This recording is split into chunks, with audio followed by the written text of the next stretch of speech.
Today we're talking about the world's tiniest superhero. Can you see him? It's Ant-Man on Monday Morning Critic. So when Ant-Man was first announced, I laughed. Much like I did with Rocket Raccoon and Guardians of the Galaxy. I was not a fan of Ant-Man. I didn't know a lot about him, I hadn't read the comics, but I knew he was one of the founding members of the Avengers, so it was only time before we got to see him on the big screen.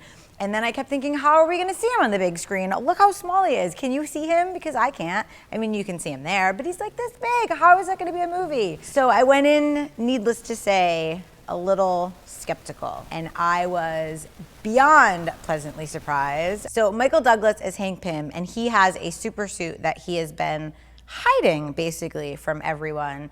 And Corey Stoll's character plays kind of the bad guy, and he is trying to steal this technology from Hank Pym to make this super suit, which makes you tiny, the size of an ant, but it makes your strength like the Hulk. So Corey Stoll is the bad guy. Michael Douglas is the Dr. Hank Pym, and he brings in Scott Lang, who's kind of, I shouldn't say he's kind of, he is a petty thief. He is in jail because he breaks into things and steals things, but he doesn't ever he's kind of like a Robin Hood thief. Like, he's not a really bad guy. If you don't know Paul Rudd, I suggest you go read all of his movies because he's one of my favorite actors. When he was first cast, I think a lot of people doubted him. I never read the comic book, so I don't know if the character was as snarky as Paul Rudd made him, but Paul Rudd has this amazing likability. He's really, really funny, and I think that he was the perfect Ant-Man. Corey Stoll plays the bad guy, and he also, like Ant-Man, he figures out the technology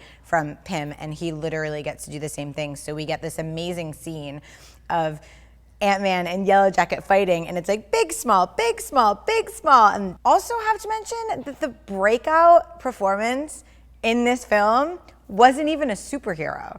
It wasn't even it was Michael Pena, and he was amazing. Like, he was the comic relief. He was hysterical. He was funny. Like, he just literally stole every scene that he was in. He really did, and I really feel like because of that, we're gonna see more of him, and I would like to see more of him. There is talk of the Avengers in the movie. There is talk of Iron Man in the movie. Marvel does an amazing thing, and they always kind of thread all their films together, which is really fun for us fans. I'm gonna say it. I think this may be my favorite Marvel standalone film. Better than Iron Man, better than Thor, better than Captain America. Like, I'm willing to say that this is by far my favorite Marvel standalone film. And the only thing that I didn't like, I don't like ants.